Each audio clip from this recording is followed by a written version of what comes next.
नमस्कार, मैं वसंत रावल ज्योतिष विद्या ज्ञान चैनल के अंदर आज मैं आपको बताने आया हूं दशमांश कुंडली का अध्ययन कैसे किया जाता है।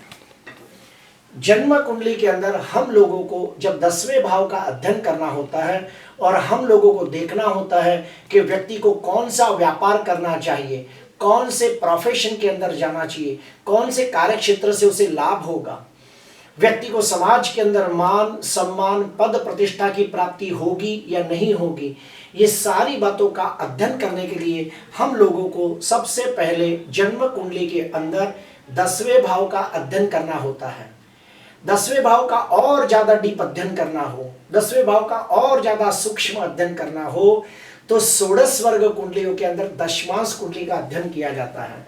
और दशमांश कुंडली देखने के बाद हमें पता चलता है कि व्यक्ति का कार्य क्षेत्र कौन सा होना चाहिए और समाज में कितना मान सम्मान पद प्रतिष्ठा प्राप्त होगी।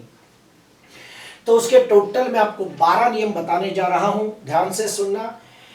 जन्म कुंडली का लग्नाधिपति ग्रह दशमांश कुंडली के अंदर स्वगृही मित्र क्षेत्री उच्च का होकर केंद्र में त्रिकोण में या फिर दूसरे 11वें भाव में बलवान होकर बैठा हो तो बहुत शुभ मानते हैं। ऐसे व्यक्ति अपने कार्य क्षेत्र के अंदर कम समय के अंदर अच्छी सफलता प्राप्त करते हैं और समाज में मान सम्मान प्रतिष्ठा के अधिकारी बनते हैं।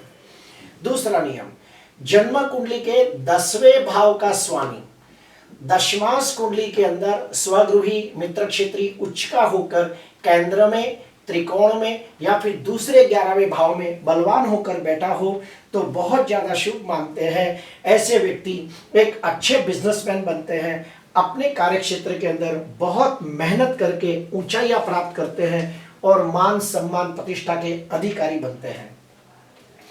दशमांश कुंडली के अंदर लग्नाधिपति ग्रह स्वगृही मित्र क्षेत्री उच्च का होकर केंद्र में त्रिकोण में या फिर दूसरे 11वें भाव में बलवान होकर बैठा हो तो अत्यंत शुभ मानते हैं। ऐसे व्यक्ति अपने व्यापार अपने प्रोफेशन और अपने कार्य क्षेत्र के अंदर पूरी ईमानदारी वफादारी नीति से काम करते हैं और समाज के अंदर मान सम्मान प्रतिष्ठा प्राप्त करते हैं। लोग उन्हें इज्जत की नजर से देखते हैं। दशमांश कुंडली के अंदर 10वें भाव का स्वामी स्वगृही मित्र क्षेत्री उच्च का होकर केंद्र में त्रिकोण में या फिर दूसरे 11वें भाव में बलवान होकर बैठा हो तो बहुत अच्छा फल मिलता है। ऐसे व्यक्ति अपने व्यापार प्रोफेशन और कार्य क्षेत्र के अंदर शून्य में से सर्जन करने वाले, अपनी काबिलियत और अपने दमखम पर जीरो में से हीरो बनने वाले लोग होते हैं। दशमांश कुंडली के अंदर लग्नेश और कर्मेश यानी कि पहले और 10वें भाव के स्वामी स्वगृही मित्र क्षेत्री उच्च के होकर केंद्र में त्रिकोण में या फिर दूसरे 11वें भाव में बलवान बनकर युति प्रतियुति दृष्टि योग बनाते हो तो राजयोग जैसा फल मिलता है। ऐसे व्यक्ति अपने व्यापार प्रोफेशन कार्य क्षेत्र के अंदर बहुत मेहनत करके कम समय के अंदर बहुत अच्छी उन्नति प्रगति प्राप्त करके धनवान यशवान कीर्तिवान बनते हैं और सर्व सुख संपन्नता प्राप्त करते हैं। दशमांश कुंडली के अंदर 9वें भाव का स्वामी और 10वें भाव का स्वामी स्वगृही मित्र क्षेत्री उच्च का होकर केंद्र में त्रिकोण में या फिर दूसरे 11वें भाव पर बैठकर युति प्रतियुति या दृष्टि योग बनाते हो तो राजयोग जैसा फल मिलता है। ऐसे व्यक्ति अपने व्यापार प्रोफेशन कार्य क्षेत्र में उनको भाग्य की बहुत मदद मिलती है, नसीब कदम कदम पे उनका साथ देता है और कम समय के अंदर अच्छी सफलता प्राप्त करते हैं और लोग उन्हें इज्जत की नजर से देखते हैं, मान सम्मान भी देते हैं।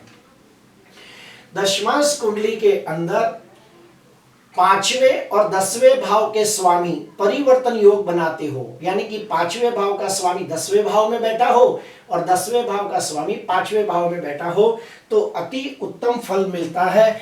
ऐसे व्यक्ति अपने व्यापार प्रोफेशन कार्य क्षेत्र के अंदर तर्क बुद्धि intuition power six sense power दूरंदेशी का उपयोग करते हैं और कम समय में बहुत अच्छी सफलता प्राप्त करते हैं।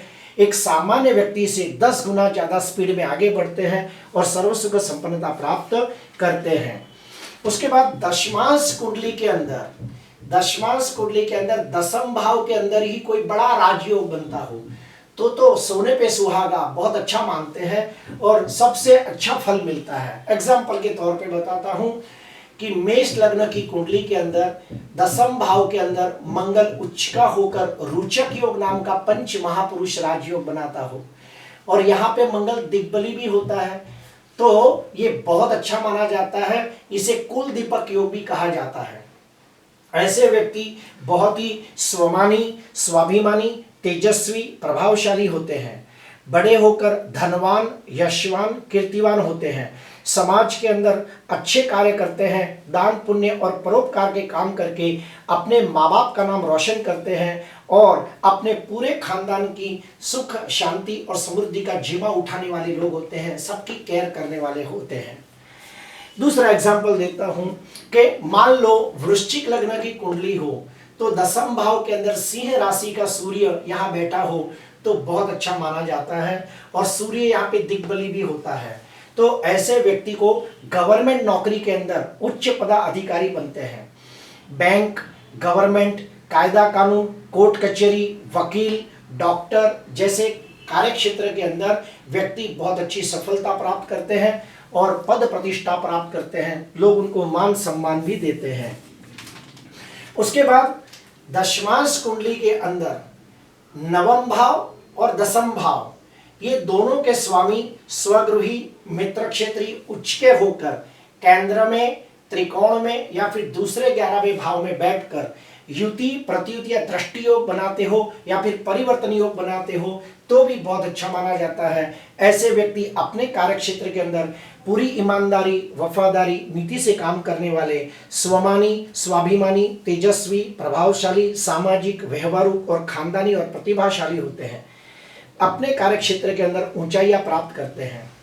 दशमांश कुंडली के अंदर दसम भाव और पंचम भाव के अंदर अगर कोई भी कनेक्शन होता हो और उसके पर लग्नेश की पूर्ण दृष्टि पड़ती हो तो ऐसे व्यक्ति तर्क बुद्धि से, अच्छी स्मरण शक्ति, क्विक डिसीजन, प्रॉम्प्ट एक्शन से बहुत ही कम समय के अंदर अच्छी प्रगति करते हैं क्योंकि उनकी दूरंदेशी बहुत अच्छी होती है। वो शार्प माइंडेड होते हैं, कॉन्फिडेंट होते हैं और पिछले जन्म का पुण्य भी उनको कदम कदम पे साथ देता है। आगे बढ़ते हैं।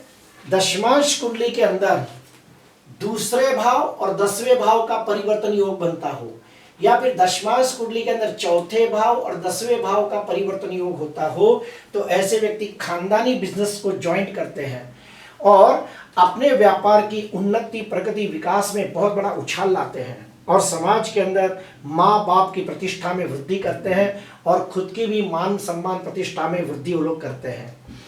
दशमांश कुंडली के अंदर दसम भाव शुभ कर्तरी योग में बैठा हो और दसम भाव का स्वामी भी शुभ कर्तरी योग में बैठा हो तो बहुत अच्छा मानते हैं। ऐसे व्यक्ति बहुत ही बुद्धि से काम लेने वाले लोग होते हैं। उनको अपने कार्य क्षेत्र के अंदर बहुत कम विघ्नों का सामना करना पड़ता है। सर्व सुख संपन्नता प्राप्त करते हैं, सर्व प्रकार के भौतिक और सांसारिक सुखों की प्राप्ति करते हैं और यश जस कीर्ति प्राप्त करते हैं। उसके बाद अभी अशुभ का प्रेडिक्शन कैसे होता है वो भी शॉर्टकट में बता देता हूं कि मान लो दसम भाव के अंदर कोई अशुभ योग बनता हो जैसे कि सूर्य ग्रहण, चंद्र ग्रहण, अंगारक योग, चंडाल योग, विष योग, श्रापित योग। दूसरा कि मान लो 10वें भाव का स्वामी नीच राशि में निर्बल हो। तीसरा, दसम भाव का स्वामी 6वें, 8वें, 12वें भाव में पाप ग्रहों से, दृष्ट पाप ग्रहों से पीड़ित होकर कमजोर होता हो तो बिल्कुल अच्छा नहीं मानते। ऐसे लोगों को अपने व्यापार, प्रोफेशन, नौकरी के अंदर बहुत सारी दिक्कतें, तकलीफें, परेशानियों का सामना करना पड़ता है।